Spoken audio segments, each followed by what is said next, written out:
Lily और जादुई पत्थर। यह है लिली, एक दयालु और प्यारी लड़की जो एक छोटे से गांव में अकेले रहती थी। गांव के किनारे एक घना जंगल था। लिली के पास कोई परिवार नहीं था, इसीलिए वह अक्सर अकेलापन महसूस करती थी, भले ही गांव के लोग बहुत अच्छे थे। एक दिन जब लिली जंगल के पास टहल रही थी, उसने मिट्टी में कुछ चमकता हुआ देखा।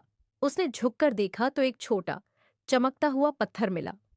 अचानक पत्थर से एक नर्म आवाज आई, मैं तुम्हें एक जादुई दुनिया में ले जा सकता हूँ जहाँ अद्भुत चीजें होंगी। वहां तुम कभी अकेली महसूस नहीं करोगी। लिली ने बिना देर किए धीरे से कहा, मुझे वहां ले चलो।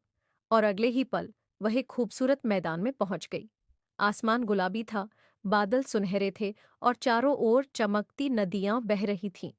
लिली ने पास से हंसी और गाने की आवाज सुनी। जब वह उस ओर चली तो उसने देखा कि परियां, बोलने वाले जानवर और यहां तक कि एक छोटा सा ड्रैगन एक बड़े पेड़ के नीचे खेल रहे थे। एक परी, जिसकी पंख चमक रहे थे, उड़कर लिली के पास आई। स्वागत है, लिली, हम तुम्हारा इंतजार कर रहे थे। परी ने लिली से कहा, इस दुनिया में तुम कभी अकेली नहीं होगी। यहाँ हम सब दोस्त हैं। लिली ने अपने जीवन में पहली बार खुशी महसूस की। उसे आखिरकार ऐसा स्थान मिला जहां वह अपनापन महसूस करती थी।